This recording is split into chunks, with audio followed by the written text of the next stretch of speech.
Dios les bendiga, hermanos.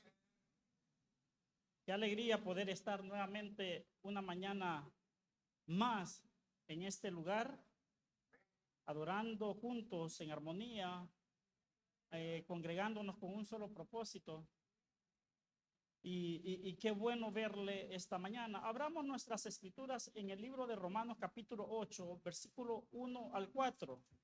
Romanos capítulo 8 del 1 al 4. Vamos a continuar con nuestro estudio de la carta a los romanos.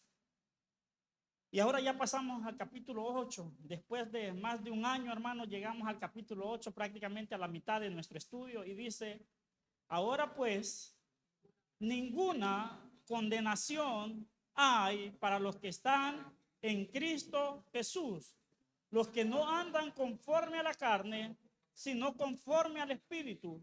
Porque la ley del Espíritu de vida en Cristo Jesús me ha librado de la ley del pecado y de la muerte. Porque lo que era imposible para la ley, por cuanto era débil por la carne, Dios, enviando a su Hijo en semejanza de carne de pecado, y a causa del pecado, condenó al pecado en la carne, para que la justicia de la ley se cumpliese en nosotros, que no andamos conforme a la carne, sino conforme al Espíritu. Oramos. Bendito Padre Celestial, gracias te damos, oh Dios. Gracias por tu palabra. Oh Padre eterno, permítenos meditar en ella. Permite, oh Padre eterno, que tengamos la sabiduría, el discernimiento necesario, oh Dios, para comprenderla. Oh Dios, este mensaje libertador, oh Padre eterno, que nos hace libre de toda culpa, libre, oh Dios, del pecado, pueda llegar a nuestros corazones, oh Padre eterno, y que nuestras vidas se vean impactadas por el Evangelio. Oh Dios, ayúdanos, danos sabiduría, danos la humildad, oh Dios, para poder responder a este mensaje. En el nombre de Jesús te lo pedimos. Amén y amén. Pueden sentarse, hermanos.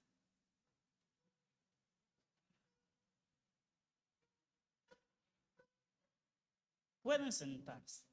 Hemos pasado 8, hemos estudiado 7 capítulos de esta grandiosa carta, de esta grandiosa epístola, donde el apóstol Pablo está presentando el evangelio de una forma maravillosa, de una forma tan sencilla que nosotros podamos comprenderla. En ocasiones les digo, perdónenme que le hable con este lenguaje carnal, de esta forma tan sencilla para algo tan espiritual, pero es la forma en que lo podemos comprender. Y en resumen de lo que hemos visto, si nos dieran la tarea, hermanos, como nos dan la tarea muchas veces en las escuelas que nos dicen, me van a hacer un resumen de los capítulos de tal libro y me lo van a hacer en un párrafo. Si nos dijeran, resúmame lo que el apóstol Pablo ha dicho en los 7 primeros capítulos del libro, ¿qué podríamos decir? Podríamos decir que Pablo llegó a la conclusión, primero, que Dios es bueno, que Dios es grande, que Dios es poderoso, ¿sí? También podemos decir que Pablo llega a una conclusión, que Dios es bueno, que Dios es poderoso, sí, pero que el hombre es pecador y que el hombre es merecedor de la ira de Dios. Todos y cada uno de nosotros somos pecadores.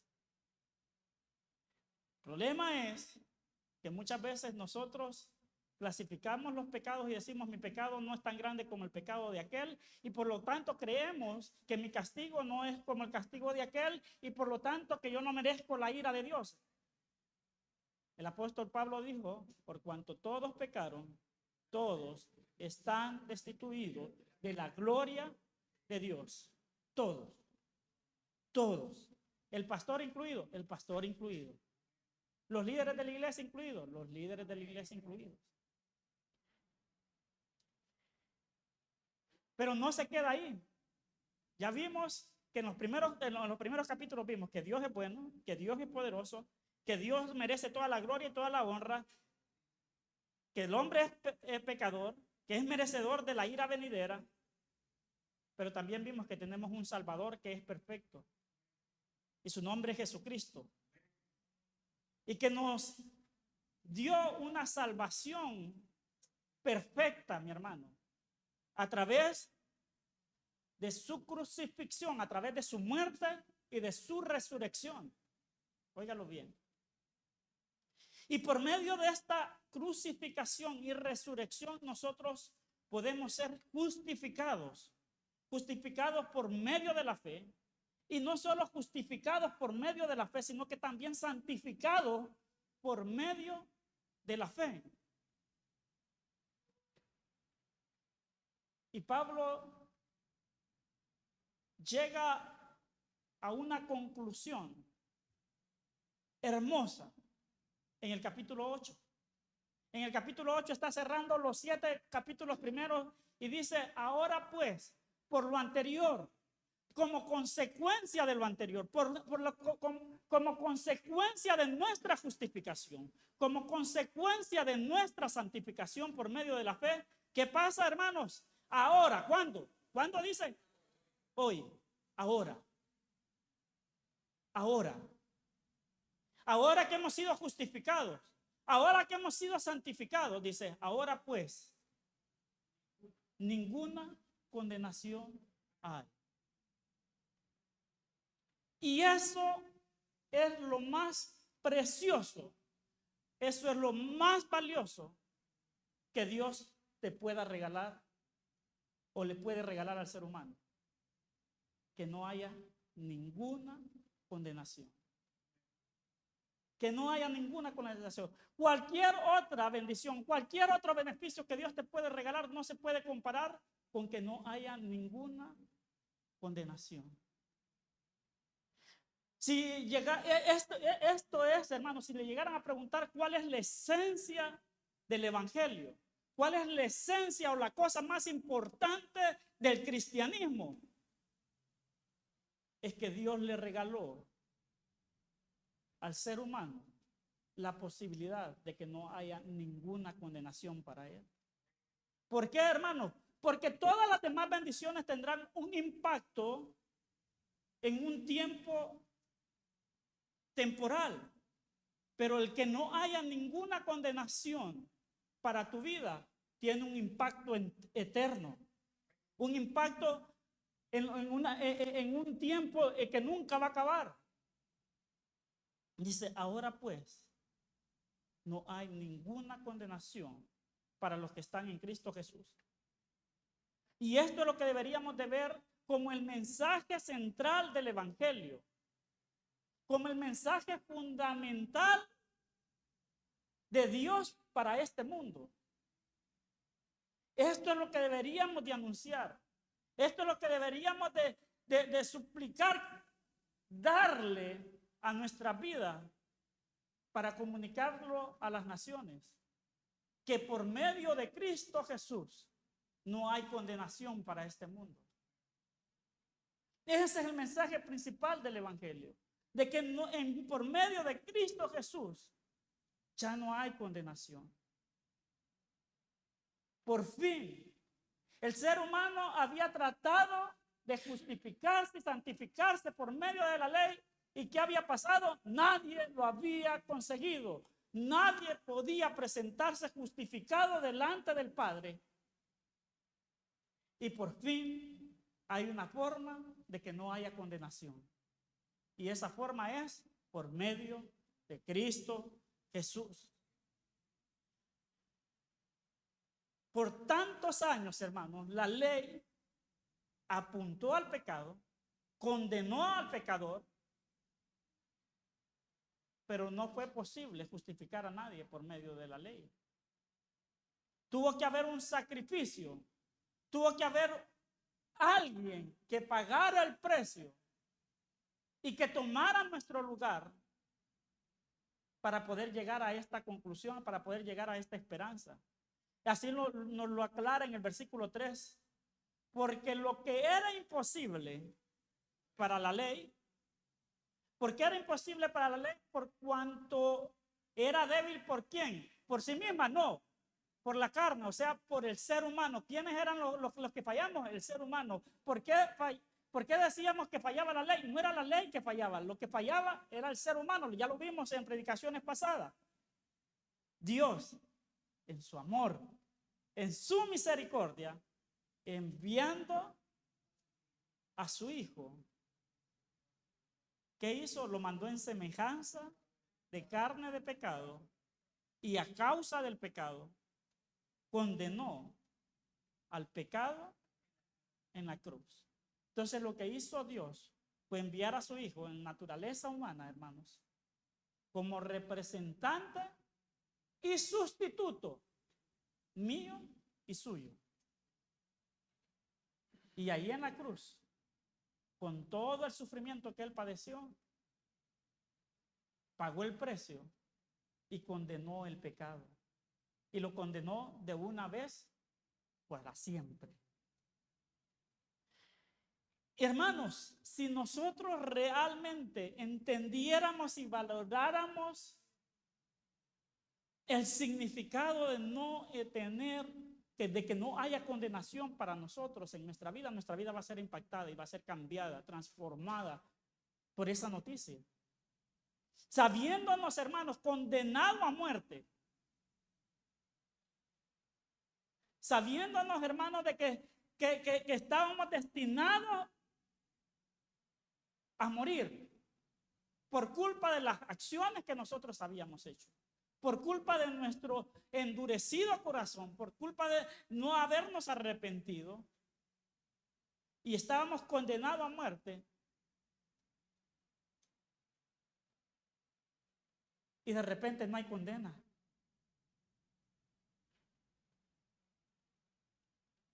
Quizás nosotros no hemos llegado a saborear completamente todo lo que Dios hizo en la cruz del Calvario por nosotros. Pero es que imagínense eso, mi hermano, que usted ya solo está esperando ya está condenado. Y ya solo está esperando la ejecución de esa condena. Ya solo está esperando que lo sienten en la silla eléctrica. Ya solo está esperando que lo pongan la soga al cuello y que ejecuten la condena.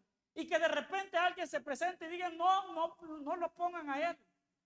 Me pongo yo en el lugar. Y él queda completamente libre. Mi hermano, eso es lo que Jesús hizo por cada uno de nosotros. Eso es lo que Dios hizo a través de su Hijo para cada uno de nosotros. El mandar a alguien y decir, yo tomo el lugar. Todo el peso del pecado de ellos, todo lo que le tienen que cargar a ellos, cárguenlo a mi cuenta. Mi hermano, este es el evangelio que predicamos. En esto consiste el cristianismo. Dios derramó sobre su Hijo la condenación que nosotros merecíamos. Condenó el pecado, nuestro pecado, en la carne, pero en la carne de Cristo, no en la nuestra. ¿Puede creer eso? ¿Puede creer eso?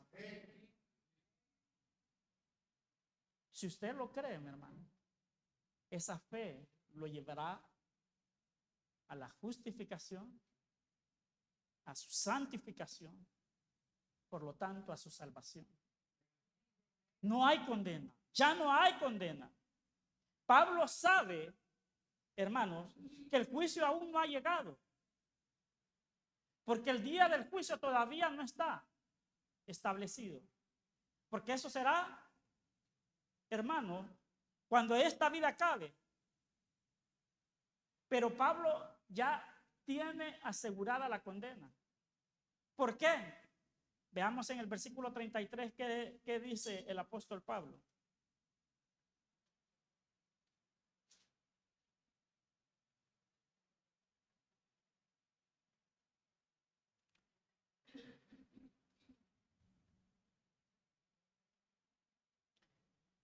(8:33)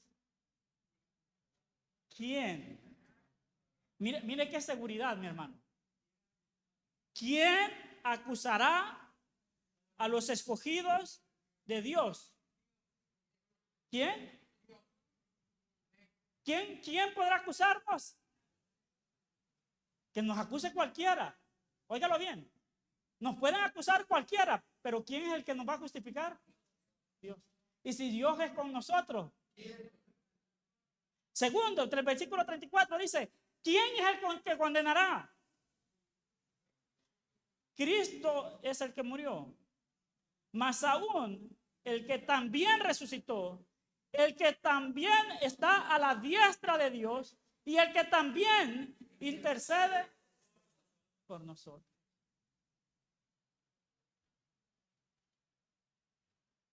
No solo tenemos a Dios de nuestro lado,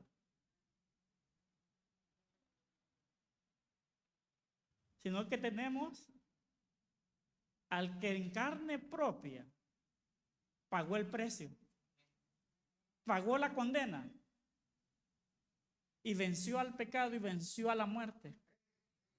Y ese está sentado, dice, y mire qué equipo tenemos al lado de nosotros, mi hermano.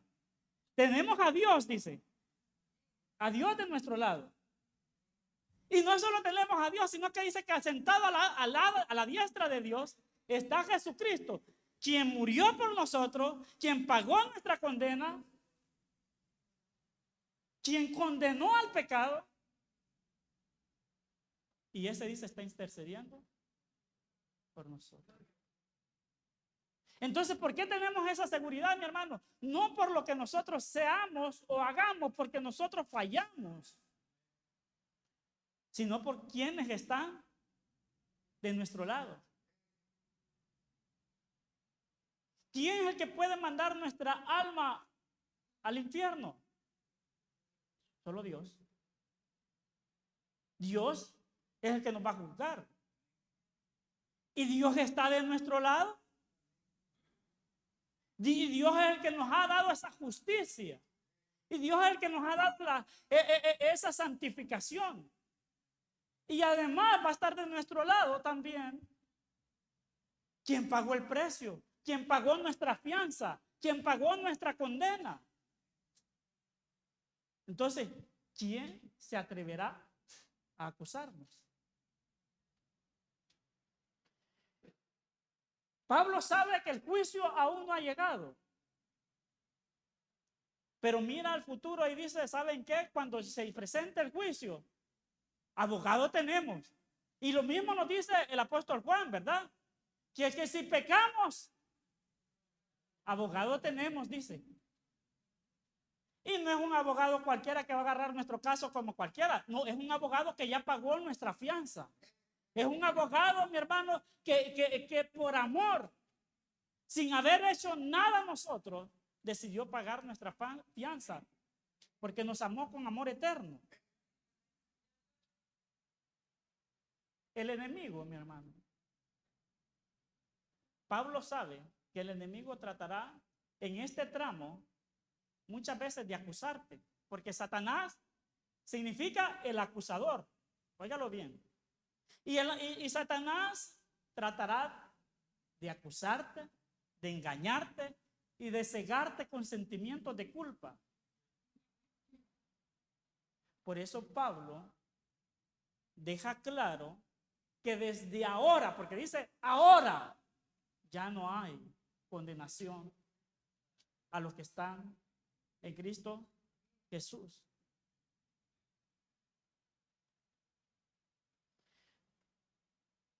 Así que, hermanos, no podemos vivir nuestra vida amargados, frustrados por los errores del ayer, por nuestros pecados del ayer. ¿Por qué? Porque abogado tenemos para defendernos. Y ya no hay condenación. No deje que el enemigo mine su mente, ataque, mi hermano, su fe, para decirle, vos no sabes, Por eso mejor ni esperes la venida del Señor, porque no sabes lo que va a hacer de ti. Y muchos cristianos hoy en día están temerosos de la venida del Señor. En vez de producir gozo, que Cristo venga, cuando leen el Apocalipsis les empieza a temblar las patillas, mi hermano.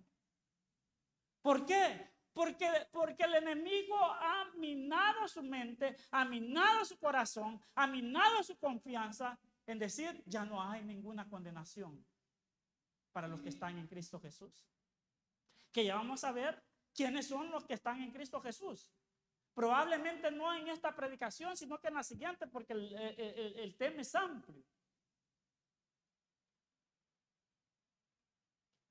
Pero Pablo nos está diciendo, desde ya no hay ninguna condenación para los que están en Cristo Jesús. No miren atrás para recordar lo malo que han sido. No miren atrás, que no los martirice su pasado por todas las cosas malas que hicieron. Solo miren atrás para recordar que hubo alguien que murió por ustedes y que ya pagó el precio de su condena.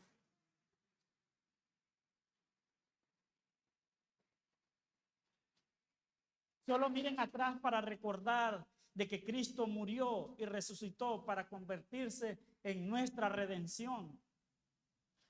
Y pongamos la mirada hacia adelante para recordarnos, hermanos, que hay un juicio por venir.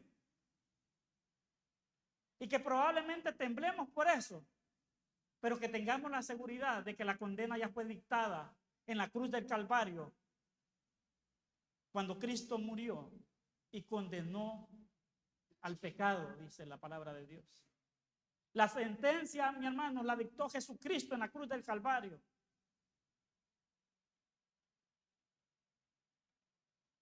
¿Cómo puede estar seguro en eso? Porque no todos podrán decir, ya no hay condenación para mí. Porque es claro, el capítulo 8 dice, es claro, dice, ya no hay condenación. Ahora pues ninguna condenación hay. ¿Para quiénes? Para los que están en Cristo. Solo los que están en Cristo Jesús pueden decir esto. Esto quiere decir, mi hermano, que hay quienes no están en Cristo Jesús. Que hay quienes que todavía no están en Cristo Jesús. Y con esto volvemos a darle duro a los de pensamiento universalistas, pensando de que todos vamos para el mismo lado. Pablo especifica y dice, no hay condenación, pero para los que están en Cristo Jesús. Es más, en el capítulo 9, si lo leemos, capítulo 9 de Romanos, del versículo 1 al 3,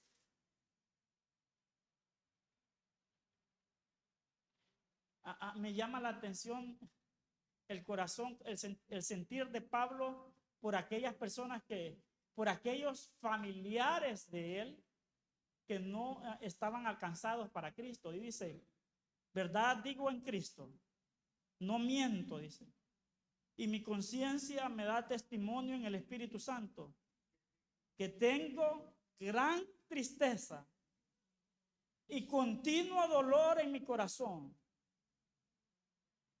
porque deseara yo mismo ser anatema, o sea, ser maldito, dice. ¿Separado qué? Por amor a mis hermanos, los que son mis parientes, según la carne. El apóstol Pablo tenía un dolor en su corazón por aquellos parientes que estaban confiando más en la ley que en Jesucristo, que estaban confiados más en sus obras, en lo que ellos hacían, que en Jesucristo. Y dice, de verdad se los digo, y pongo a Cristo como testigo, dice, de que siento un dolor y una angustia en mi corazón por mis hermanos. Y deseara yo ser el que esté apartado de Jesucristo. O sea, de que sí hay personas que están apartadas de Cristo. Y el venir a la iglesia no te hace estar en Cristo. El tener tu confianza en Cristo para salvarte, para redimirte, para santificarte, eso te hace estar en Cristo, no estar en un templo. No estar dentro de una iglesia. No el predicar. No ser el pastor, no ser el líder, no tener ninguna posición dentro de la iglesia. Lo que te hace estar en Cristo es tener toda tu confianza, todas tus miradas puestas en el autor y consumador de la fe. ¿En dónde está tu mirada? ¿En dónde está tu corazón? Si está en Cristo, yo esperaba que me dijeran en Cristo, hermano. Que tuvieran la seguridad de decir, mi corazón está en Cristo. Mi corazón apunta a Cristo. Si tu corazón apunta a Cristo, mi hermano, no hay ninguna condenación para ti. Pero si tu corazón no está apuntando a Cristo, eres merecedor de la ira de Dios. ¿Dónde estás tú? ¿En Cristo o separado de Cristo? Mi hermano, en Cristo hay espacio para todos. Mateo 11:28.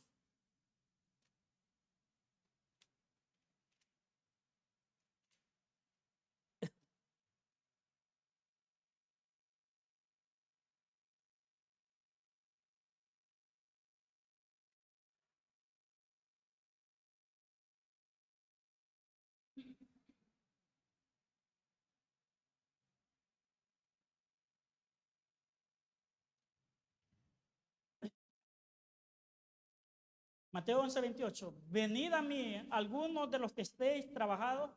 ¿Ah? Venid a mí, todos. Jesucristo tiene espacio para ¿quiénes? Para todos. Los que estéis trabajados y cargados. Y yo os haré descansar. Apocalipsis 22:17, el último libro de la Biblia. Apocalipsis 22.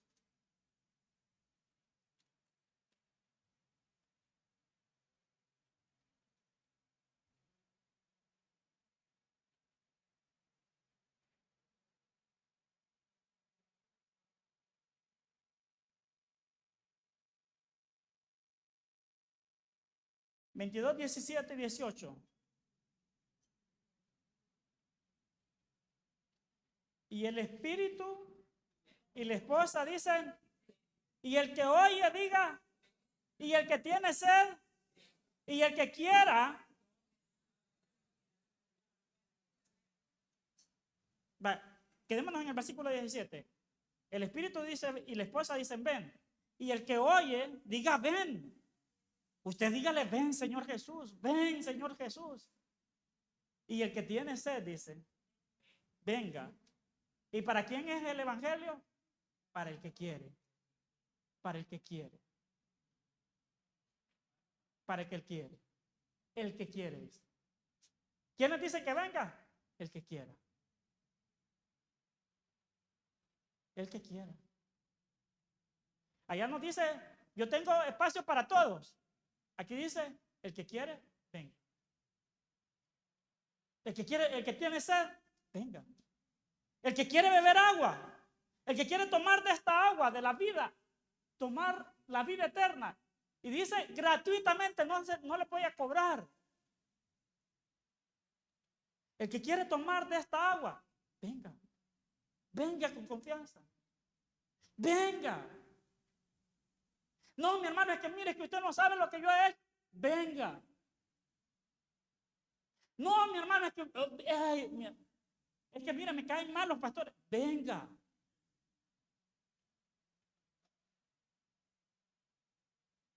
Es que tal. Venga, él no está poniendo ninguna. Aquí no está diciendo, no, yo voy a ver a quién le doy el agua. Dice, el que quiera beber de esta agua de vida gratuitamente, venga. Tome. Dios tiene espacio para todos y cada uno de nosotros.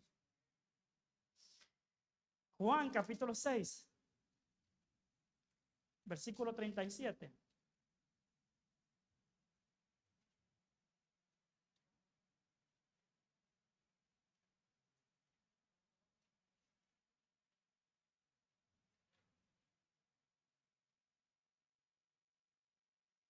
¿Para quién era la invitación? Para todos. ¿Quiénes pueden venir? El que quiera, mi hermano. Aquí no puede decirte que el pastor dice, no, a este no lo quiero recibir. No, él dice que Dios está diciendo, el que quiera venir a mí, venga. Amén.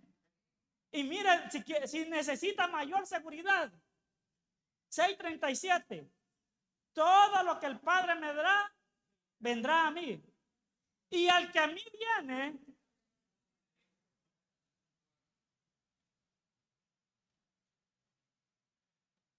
¿usted se ha sentido rechazado alguna vez? ¿Ah? Qué feo ese sentimiento, hermano. Y muchas veces cuando hemos sido rechazados, ya nos da el temor de ir donde otra persona. ¿Por qué? Por miedo al rechazo, a revivir lo que realmente pasó. ¿Qué pasó con esas personas que mi hermano, que estaban completamente enamorados de una cipota, y viene esa cipota y los rechaza vilmente? ¿Va a venir este muchacho con toda la confianza donde otra muchacha? Obviamente no, porque no quiere que se repita lo que ha pasado.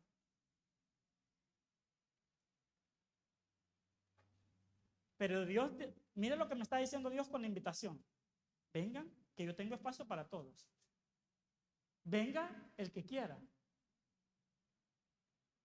Y me está dando la seguridad y dice, vengan, que yo no rechazo a nadie. El que viene a mí, yo no le echo fuera. El que me quiera buscar, me va a encontrar. El que me busque, me va a encontrar. Si vienen a mí, no tengan miedo del rechazo.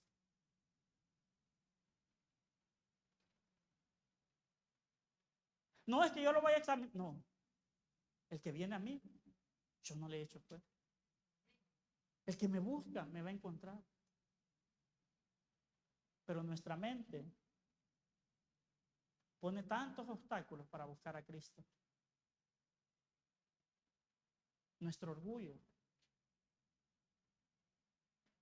Los hermanos y los amigos mismos ponen tantos obstáculos para que busquemos, y Dios nos está diciendo, venga, pongámonos a cuenta, arreglemos nuestra situación, arreglemos nuestra relación.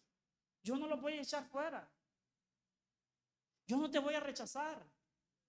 Yo tengo espacio para ti.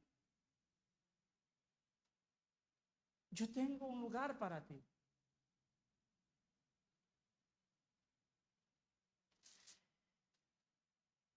Vámonos a Juan capítulo 3. Dale vuelta a unas páginas.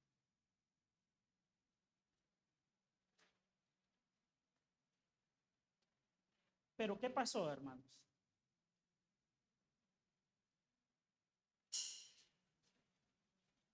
Versículo 19 primero.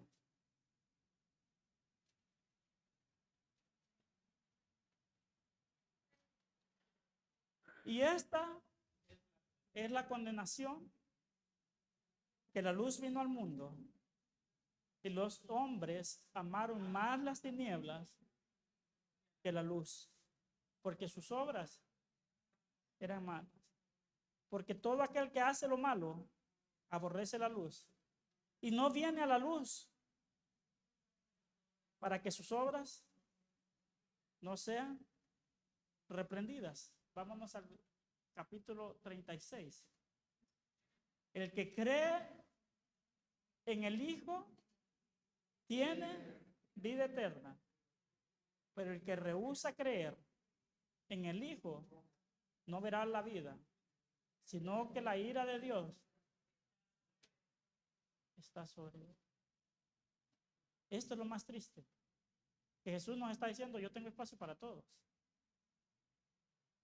Que nos está diciendo, ¿saben qué? El que quiera venir, venga. Arreglemos la situación.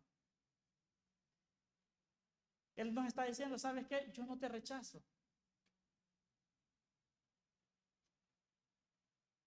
Pero lo triste es que preferimos no aceptar la invitación. Y lo triste es que al no aceptarlo, al no buscarlo, al no estar en Él, al estar separado de Él, lo que estamos haciendo es marcando nuestro destino eterno. Y dice, el que cree en el Hijo tiene vida. Pero el que se rehúsa a creer, ¿qué dice? No verá la vida, sino que la ira de Dios. Qué tristeza. Qué tristeza de que una invitación tan grande, una invitación gratuita, una invitación que marca el destino para siempre, sea rechazada. Espacio hay para todos, pero el ser humano tiene sus ojos puestos en lo terrenal, en lo de este mundo. Porque muchos creen y muchos piensan, ¿y de qué me sirve si eso no va a arreglar mis problemas en este mundo? Si eso no me va a sacar de la pobreza. Porque creemos que el cristianismo es para arreglar las cosas prácticas de este mundo. Y no digo de que Dios no nos ayude en las cosas terrenales, porque Dios nos da todo lo que necesitamos para vivir esta vida. Pero es que queremos meter el cristianismo, el evangelio, a lo material, cuando el evangelio está tratando con nuestra alma, con nuestra parte eterna, con nuestra parte espiritual, hermanos. Y no nos damos cuenta de que al tener nuestra parte espiritual arreglada y el destino de nuestra alma arreglada, nos va a hacer disfrutar esta vida sin culpa. Disfrutar de esta vida con la paz que da Cristo. Disfrutar de esta vida con la confianza plena que esta vida es temporal y que se va a acabar. Todo lo que vemos aquí se va a acabar.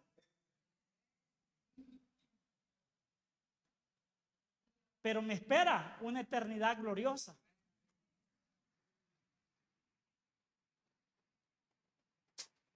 Y hermanos, esta verdad es más valiosa que cualquier otra ayuda que puedas recibir. Porque la eternidad es tan larga y la vida aquí es tan corta. Digamos que vives 85 años de sufrimiento en esta vida. 85 años de sufrimiento donde has padecido la del perro, mi hermano. Te ha tocado vivir la vida del perro. En esta vida, 85 años, digamos que viviste. Oh, que viviste 100 años y mi hermano, pero es que ni disfrutaste ni un día. Pero tuviste a Cristo en tu corazón. Esos 100 años no se van a significar nada cuando lo compares con una eternidad en el gozo de tu Señor. Es una liberación, hermano. Es una liberación al poder comprender de que no hay ninguna condenación para los que están en Cristo Jesús. ¿Por qué, mi hermano? Porque esta liberación, una liberación de culpa. Porque cuando tú enfrentas una enfermedad terminal, cuando enfrentas una enfermedad crónica, una enfermedad que se te ha alargado, ¿qué es lo primero que empieza a pensar el ser humano? Y se lo voy a decir porque lo viví con mi papá, a saber qué está pagando. ¿Ah? A saber qué pecado tiene. ¿Sí o no? El acusador, Satanás, utilizando a los amigos, a los hermanos de la iglesia, a los líderes de la iglesia. al pastor a saber que está pagando. No, es que se anda en pecado y por eso le pasa todo lo que sucede. Pero cuando tú estás atravesando una enfermedad, una dificultad terminal, tú puedes decir, no hay ninguna condenación, no estoy pagando nada, porque Dios me libró de la culpa del pecado. Amén.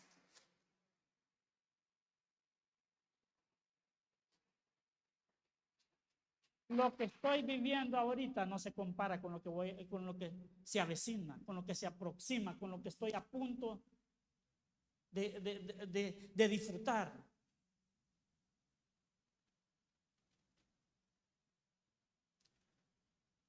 Lo mismo, hermano. Miren, nosotros decimos como el ser humano, Satanás nos utiliza y muchas veces nos convertimos como los amigos de Job. Porque el ser humano es experto en juzgar primeramente y después preguntar qué es lo que está pasando. Primero condenamos y después averiguamos qué era lo que pasó. ¿Ah? ¿Sí o no?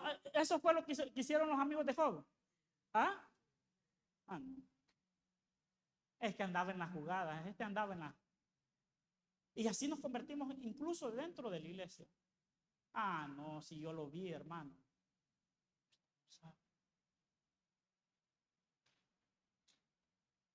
Muchas veces el enemigo nos utiliza y nos volvemos los amigos de Job. Y nos olvidamos del capítulo 8, versículo 1. No hay ninguna condenación para los que están en Cristo Jesús. Que el enemigo, que el acusador, mi hermano, no te nuble, no te engañe, no haga dudar de lo que Cristo hizo por ti.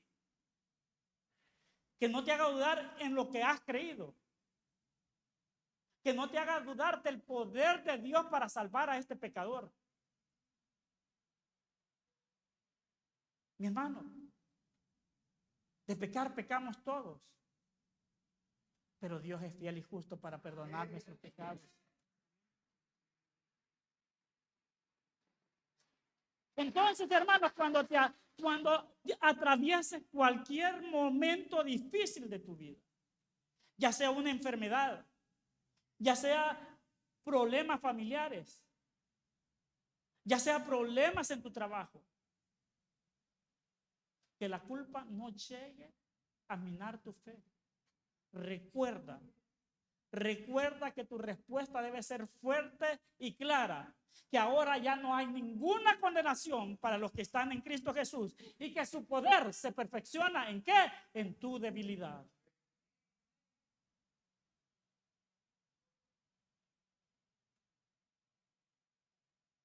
¿Qué estás pagando? No estoy pagando nada. Cristo ya lo pagó por mí.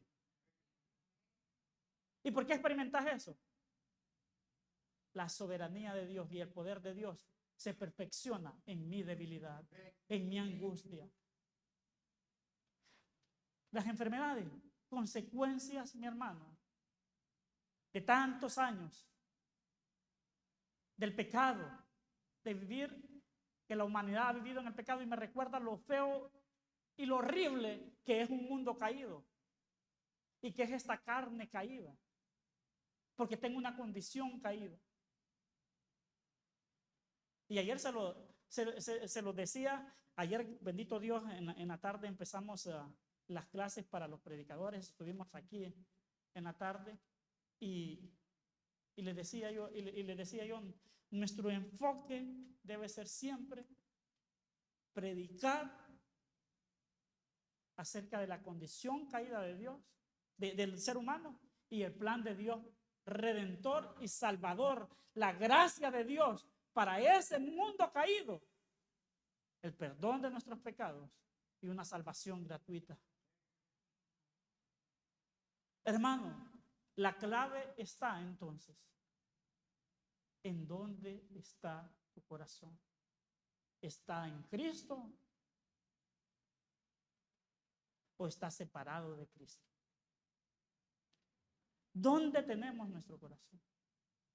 Ya vimos en Juan capítulo 3 de que el que tiene a Cristo tiene vida.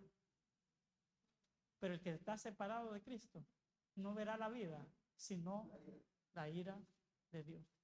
Usted decide. Yo decido que aún siendo pecador, aún sin merecerlo, aún con todas las fallas que tengo, decido tener a Cristo en mi corazón y confiar en su poder transformador. Pongámonos de pie.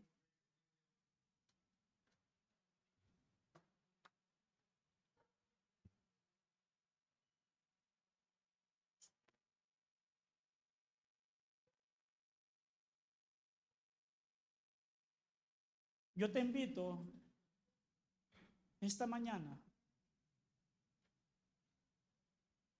que si no has recibido a Jesús en tu corazón, lo hagas, lo invoques. En Juan capítulo 1, versículo 12 dice: mas a todos los que le recibieron, o sea, a los que lo reciben, lo recibieron. Tenemos que recibirlo, hermano. Tenemos que recibirlo. ¿Cuáles son los requisitos? Primero dice: mas a todos los que le recibieron. Y luego da otro requisito. El recibir, mi hermano, es aceptar nuestra condición caída, nuestra condición pecadora, y aceptar de que necesitamos un Salvador. Eso es recibir a Cristo. Decir: Señor, ya comprobé que hay maldad en mí, que soy pecador, que necesito tu perdón, que necesito tu gracia, tu misericordia. Arregla mi vida. Te recibo como mi Salvador. Ese es el primero.